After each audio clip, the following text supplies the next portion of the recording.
Ladies and gentlemen, boys and girls, welcome back to the channel. నేను మీ వంశీ, అందరూ ఎలా ఉన్నారు? ఐ హోప్ ఎవరైనా ఇస్ డూయింగ్ గ్రేట్. ఈ రోజు మన దగ్గర newly launched hero Glamour X 125cc futuristic motor cycle అని చెప్పి అంటున్నారు కదా. ఈ మోటార్ సైకిల్ ఒక డీటెయిల్ రైడ్ అనేది చేద్దాం. సో పర్ఫార్మెన్స్ ఎలా ఉంది, బ్రేకింగ్ ఎలా ఉంది, సస్పెన్షన్ ఎలా ఉంది అన్నీ కూడా చెప్తాను. సో వీడియోని ఎండ్ వరకు చూడండి. సో ప్రజెంట్ మన దగ్గర ఉన్న కలర్ వచ్చేసి బ్లాక్ విత్ రెడ్, అలాగే ఇది top variant with disc brake వస్తుంది. సో దీని యొక్క సీట్ హైట్ అనేది 790mm ఉంది. సో ఎవరైనా నియర్ బై ఆదిలాబాద్ చూస్తుంటే చంద్ర హీరో వాళ్ళకైతే కాంటాక్ట్ చేయండి. కాంటాక్ట్ డీటెయిల్స్ కూడా కింద డిస్క్రిప్షన్లో ప్రొవైడ్ చేస్తాను. సో ఫస్ట్ ఎక్కగానే మోటార్ సైకిల్ వెయిట్ అయితే ఏం అనిపించట్లేదు. అరౌండ్ 127 kgs వెయిట్ అయితే ఉంది. నా హైట్ అనేది అరౌండ్ 5.6 ఉంటుంది. నాకు ఎటువంటి ప్రాబ్లం అయితే లేదు నడపడానికి. So let me turn on the ignition. Magnetic redefined.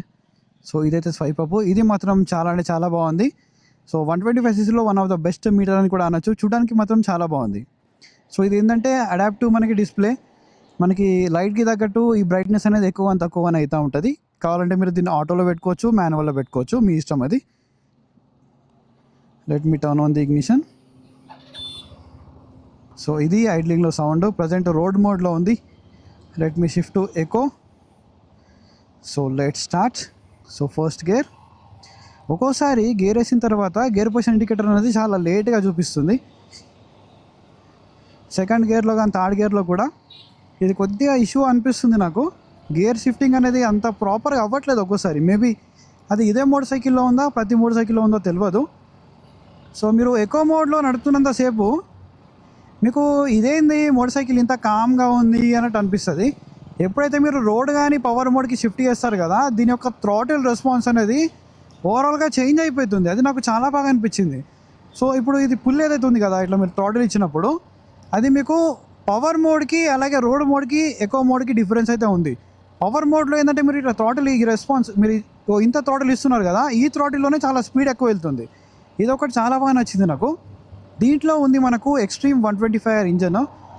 Extreme 125Rతో కంపేర్ చేసుకుంటే నాకు ఇదే ఇంకా పవర్ఫుల్ అనిపిస్తుంది. ఒక 150cc మోటార్ సైకిల్ నడిపినట్టు అనిపిస్తుంది. వై? బికాస్ దీని యొక్క వెయిట్ అనేది మనకు 127 kgs వెయిట్ ఉన్నది.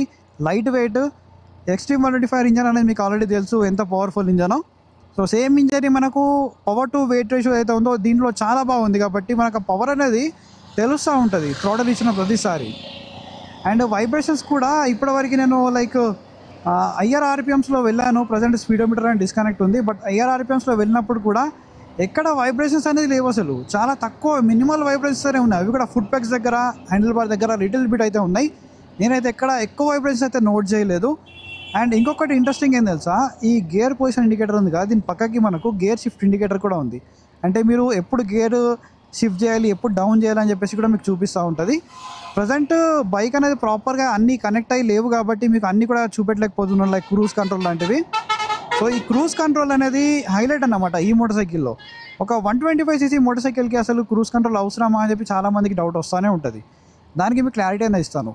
సో ఎవరైతే రెగ్యులర్గా ఒక ప్లేస్ నుంచి మెయిన్ హైవే రైడ్స్ ఎక్కువ ఉంటాయి, లైక్ ఒక 50-60 kilometers డైలీ హైవే పైన మేము రైడ్ చేస్తాం అనుకునే వాళ్ళకి క్రూజ్ కంట్రోల్ అనేది చాలా యూజ్ అవుతుంది.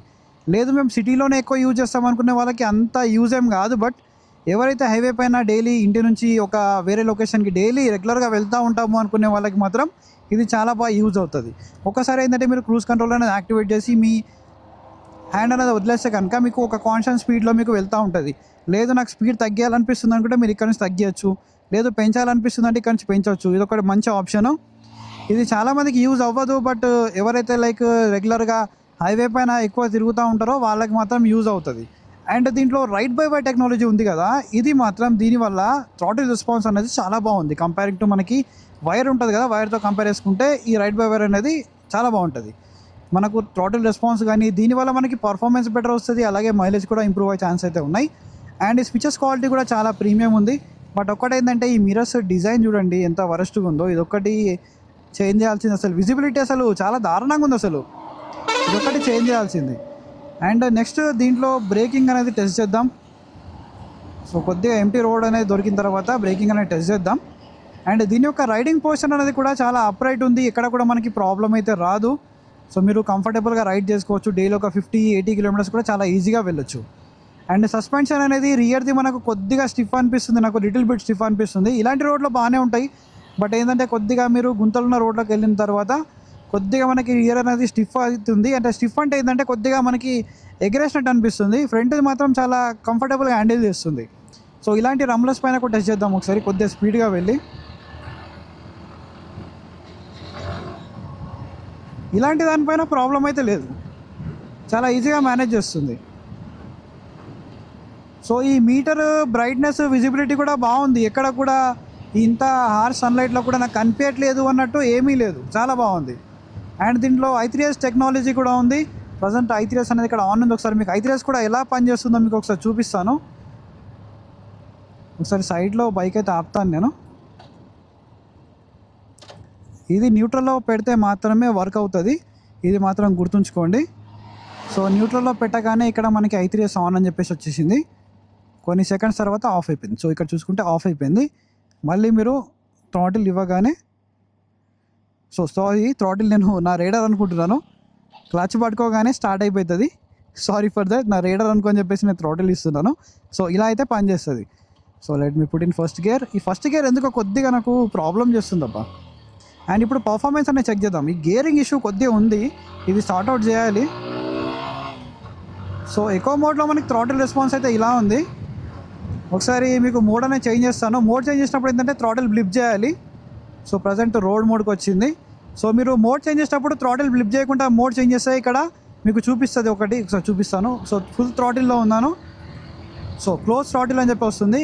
సో థ్రాటిల్ అయితే క్లోజ్ చేయాలి, ఇలా అయితే మీకు పనిచేస్తుంది.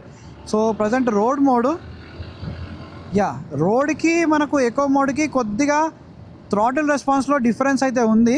సో అరౌండ్ మీకు 6000 RPMలో మీకు రియర్ బ్రేక్ అనేది అప్లై చేసి చూపిస్తాను.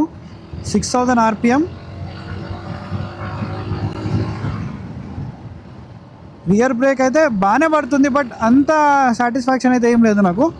బట్ ఒక్కసారి రియర్ బ్రేక్ కాకుండా ఫ్రంట్ బ్రేక్ అనేది యూజ్ చేద్దాం. వో వో దీని యొక్క రెస్పాన్స్ చూడండి, అగో ఇట్లా ఉంది దీని రెస్పాన్స్ అనేది, చాలా క్రేజీ ఉంది. ఏబిఎస్ ఒకటి లేదు, ఎక్కడన్నా మట్టి ఉన్న ప్లేస్లో కానీ ఇలాంటి హార్డ్ బ్రేకింగ్ చేస్తే డెఫినెట్లీ స్కిడ్ అయి పడిపోతారు, అలా మాత్రం చేయకండి. బ్రేకింగ్ బయట అనేది లిటరల్గా క్రేజీ ఉంది, బ్రేకింగ్ బయట అనేది. ఒకసారి కంబైన్డ్గా యూజ్ చేసి చూద్దాం ఫ్రంట్ అండ్ రియర్ది. Rear everything is empty. Wow, braking bite చాలా బాగుంది తెలుసా. అసలు నా రైడర్ని నడిపిన తర్వాత దీన్ని నడిపితే చాలా అంటే చాలా బాగుంది. ఇప్పుడు మీకు SP125 కంటే కూడా చాలా బెటర్ బ్రేకింగ్ రెస్పాన్స్ ఉంది దీంట్లో. అసలు మీ నంబర్ ఒకసారి రైట్ చేసి చూడండి తెలుస్తుంది. బట్ ఈ థ్రాటిల్ రెస్పాన్స్ కానీ దీంట్లో ఉన్న పర్ఫార్మెన్స్ కానీ రియల్గా చాలా బాగుంది. అండ్ దీంట్లో హజార్డ్ స్విచ్ ఉంది, మీకు రైడింగ్ మోడ్స్ అని చెప్పాను. అలాగే ఈ రైడ్ బై ఉన్న బైక్స్లో ఏంటంటే నేను కామన్గా కిక్ స్టార్ట్ అనేది చూడలేదు ఈ మోటార్ సైకిల్లో. దీంట్లో కిక్ స్టార్ట్ కూడా ఉంది కాబట్టి చాలా మంచి విషయం. ఇన్ కేస్ మీ బ్యాటరీ అనేది డౌన్ అయిపోయినా కూడా మీరు కిక్ స్టార్ట్ చేసుకొని వెళ్ళిపోవచ్చు. అండ్ Type-C ఛార్జింగ్ పోర్ట్ ఉంది, నాకు తెలిసి హీరో మోటోకాప్లోనే ఫస్ట్ టైం అనుకుంటా Type-C ఛార్జింగ్ పోర్ట్ ఇవ్వడం. ఇది ఫాస్ట్ ఛార్జింగ్ సపోర్ట్ చేస్తుంది కాబట్టి ప్రాబ్లం లేదు. అండ్ ఇదేదైతే ఉంది కదా, ఇది కొద్దిగా ఇరిటేట్ చేస్తూ ఉంటుంది అన్నమాట. బెటర్ ఇది తీసేయండి. తీసుకున్న తర్వాత ఒక చిన్న వైజర్ ఉంది, యాక్సరీస్లో తీసుకోండి. మేబీ అది 800 to 1000 మధ్యలో ఉందనుకుంటా, అది తీసేసుకోండి. ఇది అంత ప్రాక్టికల్ కాదు. లైక్ హైవే పైన ఇట్లా వెళ్తున్నప్పుడు క్రూజ్ కంట్రోల్ యాక్టివేట్ చేస్తే ఇది చాలా యూజ్ అవుతుంది. కానీ ఇదేంటంటే కొద్దిగా గుంతల రోడ్లో ఏంటంటే షేక్ అవుతూ ఉంటుంది, ఇదొకటి నాకు అనిపించింది. బ్రేకింగ్ బట్ అయితే నిజంగా చెప్తున్నాను చాలా బాగుంది. అసలు నమ్మరు, రైట్ చేసి చూడండి. సస్పెన్షన్ ఎందుకో నాకు కొద్దిగా హీరో సస్పెన్షన్ లాగైతే అనిపించట్లేదు. సో హీరోలో ఏంటంటే సస్పెన్షన్కి పెట్టింది పేరు అన్నమాట, ఎందుకంటే అంత కంఫర్టబుల్గా అంత స్మూత్గా ఉంటాయి. బట్ ఇది అంత ఏం అనిపించట్లేదు నాకు. రియర్ది కొద్దిగా బౌన్స్ బ్యాక్ ఎఫెక్ట్ అనేది వస్తుంది నాకు. అండ్ హ్యాండ్లింగ్ బాగుంది, హ్యాండ్లింగ్ పరంగా ఎటువంటి ప్రాబ్లం అయితే నేను నోటీస్ చేయలేదు. ఈ బ్రేకింగ్ రెస్పాన్స్ అయినా నిజంగా చెప్తున్నాను కదా చాలా బాగుంది. అబ్బా, ఈ స్పీడ్ బ్రేకర్ పైన కొద్దిగా స్పీడ్గా తీసుకుంటే ఎగరేస్తుంది రియర్ది. ఇది ఒక్కటి చూసుకోండి మీరు. మేబీ దాన్ని 5 స్టెప్ అడ్జస్టబిలిటీ ఉంది, అడ్జస్ట్ చేసుకుంటే ప్రాబ్లం అనేది ఏమి ఉండదు. అండ్ బ్రేక్స్ బాగున్నాయి. సస్పెన్షన్ గురించి ఆల్రెడీ చెప్పాను, మీటర్ గురించి చెప్పాను, క్రూజ్ కంట్రోల్ గురించి చెప్పలేకపోతున్నాను, sorry. So 10 litres fuel tank capacity ఉంది. మైలేజ్ అనేది మీరు అరౌండ్ 55 to 65 kmpl మధ్యలో అయితే ఎక్స్పెక్ట్ చేయొచ్చు. బికాస్ ఇది ఆల్రెడీ ఎక్స్ట్రీమ్ 125Rలో మోర్ దెన్ 1 year నుంచి అయితే ఉంది కాబట్టి మనకు నమ్మకం అయితే ఉందన్నమాట ఇంత మైలేజ్ వస్తుందని చెప్పేసి. సో దాంతో కంపేర్ చేసుకుంటే మనకు వెయిట్ కూడా తక్కువ ఉంది కాబట్టి డెఫినెట్లీ మీకు మైలేజ్లో ఎటువంటి ప్రాబ్లం ఉండదు, మైలేజ్ కూడా చాలా బాగా వస్తుంది. అండ్ ఈ బండిని చాలామంది SP125తో కంపేర్ చేసుకుంటున్నారు. SP125తో కంపేర్ చేసుకుంటే ఈ మోటార్ సైకిల్ 1000 రూపీస్ అనేది తక్కువ ఉంది. ఎక్స్-షోరూమ్ ప్రైస్లో చెప్తున్నాను. అది 93,000 ఉంది, ఇది 92,000 ఉంది. దీని యొక్క లాంచింగ్ ప్రైస్ అనేది 1 lakh లాంచ్ చేస్తారు. బట్ మనకి GST బ్రేక్ డౌన్ అయిపోయిన తర్వాత మనకి 8,000 రూపీస్ వరకు అయితే ప్రైస్ కట్ ఆఫ్ అయిపోయిందన్నమాట. ఇది ఒక మంచి డీల్ ఈ ప్రైస్కి. SP125 ఏంటంటే రిలయబిలిటీ కోసము, మనకి ఆ స్మూత్ ఇంజన్ కోసము, మైలేజ్ కోసము, హోండా ఒక సర్వీస్ నెట్వర్క్ కోసం ఆ మోటార్ సైకిల్ అనేది ఫ్యామిలీ కంఫర్ట్ కోసం అయితే ఆ మోటార్ సైకిల్ని తీసుకుంటూ ఉంటారు. బట్ ఇదేంటంటే కొద్దిగా మాకు పర్ఫార్మెన్స్ కావాలి, ఇటు మైలేజ్ కావాలి, అండ్ టెక్ ఎక్కువ కావాలి, ఫీచర్స్ ఎక్కువ కావాలి అనుకుంటే మీరు ఈ మోటార్ సైకిల్ని కన్సిడర్ చేయొచ్చు. వాల్యూ ఫర్ మనీ SP125 లేకపోతే గ్లామర్ ఎక్సా అని అంటే నేనైతే glamour x value for money అని చెప్తాను. ఎందుకంటే దీంట్లో ఉన్న ఫీచర్స్ కానీ, ఈ టెక్నాలజీ కానీ నెక్స్ట్ లెవెల్ ఉంది. అండ్ చాలామందికి ఇంకొక డౌట్ కూడా ఉంటుంది, ఈ రైడ్ బై వైర్ టెక్నాలజీ ఉంది కదా, మరి ఇది ప్రాబ్లం అయితే ఎలాగా అంటే బేసికల్గా ఇది ప్రాబ్లం అయితే రాదు. ఇక్కడ ఇంజన్ దగ్గర థ్రాటిల్ బాడీ దగ్గర ఒక కేబుల్ అయితే ఉంటుంది. ఆ కేబుల్ అనేది మీరు రిమూవ్ చేశారనుకోండి, ఒకవేళ ఇన్ కేస్ అది ప్రాబ్లం వచ్చినా కూడా మీకు దాంతో రన్ అయిపోతుంది మోటార్ సైకిల్. బట్ ఒకటేంటంటే దీన్ని ప్రతి ఒక్కరు రిపేర్ చేయలేరు. మీరు షోరూంలో ప్రాపర్ టెక్నీషియన్ ఉంటే మాత్రమే ఈ రైడ్ బై వైర్ టెక్నాలజీ అయితే ఉందో దీన్ని ఒకవేళ ప్రాబ్లం వచ్చినా కూడా దాన్ని రిపేర్ చేయగలుగుతారు. నార్మల్ మెకానిక్స్ అయితే అసలు ముట్టను కూడా ముట్టరు దీన్ని, ఎందుకంటే వాళ్ళకి ఐడియా కూడా లేదు. అండ్ ఇంకొకటి ఏంటంటే దీని యొక్క రిపేర్ కాస్ట్ కూడా మనకి కంపేర్ టు కేబుల్ ఎక్కువ పడుతుంది. ఇది తొందరగా పాడేం అవ్వదు, బట్ సెన్సార్ కదా ఏం చెప్పలేము. మేబీ వ్యారంటీలో ఎన్ని కిలోమీటర్స్ వరకు కవర్ అవుతుందో చెప్పలేము. ఒకవేళ వ్యారంటీలో కవర్ అయితే మీకు మంచిదే, తొందరగా ఖరాబ్ ఏం కాదు. బట్ ఏమో చెప్పలేము, ఎప్పుడు ఏమవుతుందో చెప్పలేము కదా. సో అలా చెప్తున్నాను, మీకు బాగానే ఉంటుంది. దీనివల్ల మీకు ప్లస్ పాయింట్ ఏంటంటే బెటర్ థ్రాటిల్ రెస్పాన్స్, అలాగే మీకు మైలేజ్ కూడా ఇంప్రూవ్ అవుతుంది. అండ్ ఆల్రెడీ హెడ్లైట్ సెటప్ ఉంది. హెడ్లైట్ విజిబిలిటీ కూడా నైట్ టైంలో బాగుంది. ఇండికేటర్స్ కూడా మనకి చాలా మంచి క్వాలిటీ ఇండికేటర్స్ ఉన్నాయి. హజార్డ్ స్విచ్ ఉంది. అండ్ మెయిన్లీ ప్రైస్ అన్నమాట. ఈ ప్రైస్కి చాలా వర్త్ మోటార్ సైకిల్ ఇది. మీకు పర్ఫార్మెన్స్తో పాటు మీకు మైలేజ్ కావాలి, మీకు ఫీచర్స్ ఎక్కువ కావాలి. నేను కాలేజ్ గోయింగ్ స్టూడెంట్స్, నాకు ఫీచర్స్ ఎక్కువ కావాలి, అలాగే మా ఇంట్లో అట్లా స్పోర్ట్స్ బైక్ లాంటివి అయితే ఒప్పుకోవట్లేదు అనుకుంటే మీరు ఈ మోటార్ సైకిల్ తీసుకోవచ్చు. మీరు ఆ పర్ఫార్మెన్స్ ఎంజాయ్ చేయవచ్చు. మీరు మీ మమ్మీ డాడీని కూర్చోబెట్టుకున్నప్పుడు కూడా కంఫర్టబుల్గా ఉంటుంది. సో ఇలాంటి రోడ్లో కొద్దిగా ఇరిటేట్ చేస్తుంది ఇది. ఇదొకటి మీరు నోటీస్ చేయండి. అండ్ లిటిల్ బిట్ నాకు బ్యాక్ పెయిన్ వస్తుంది ఈ సస్పెన్షన్ వల్ల.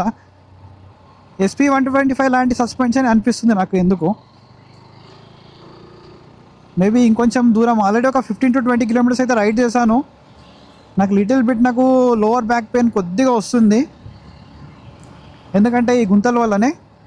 సో ఓవరాల్గా మోటార్ సైకిల్ అయితే చాలా బాగుంది, నాకైతే నచ్చింది. ఎవరైనా SP125 తీసుకోవాలా లేకపోతే గ్లామర్ ఎక్స్ తీసుకోవాలంటే నేను డెఫినెట్లీ గ్లామర్ ఎక్సే అని చెప్తాను. SP125 కూడా మంచి మోటార్ సైకిలే, బట్ మీకు ఫీచర్స్తో పాటు ఇవన్నీ కావాలంటే చూసుకోండి. అసలు మీ యూజ్ ఏంటో చూసుకొని మీరు ఒక మోటార్ సైకిల్ అయితే చూస్ చేసుకోండి. ఒకసారి మళ్ళీ మనం రైడ్ మోడ్ అయితే చేంజ్ చేద్దాం. ఈ చేంజ్ అవ్వట్లేదు, ఇదొక ఇష్యూ. క్లోజ్ థ్రాటిల్ అంటుంది, అయినా కూడా చేంజ్ అవ్వట్లేదు. రోడ్ మోడ్లోనే ఉంది. క్లోజ్ థ్రాటిల్ మొత్తానికి క్లోజ్ చేశాను, బట్ చేంజ్ అవ్వాలి కదా బ్రో, అవ్వట్లేదు బ్రో. ఇది ఒకసారి చూడాలి దీని గురించి మరి ఏంటో ఇది. సో ఓవరాల్గా ఇదైతే నా నుండి హీరో గ్లామర్ ఎక్స్ ఒక detail ride review. So video మీకు నచ్చింది అనుకుంటా. ఈచ్ అండ్ ఎవ్రీ ఇన్ఫర్మేషన్ అయితే నేను షేర్ చేశాను. సో ఇంకేమైనా డౌట్స్ ఉంటే let me know in the comment section. మళ్ళీ ఒక ఇంట్రెస్టింగ్ వీడియోతో కలుస్తాను. Take care, keep loving, keep supporting. Signing off your moto boy VK.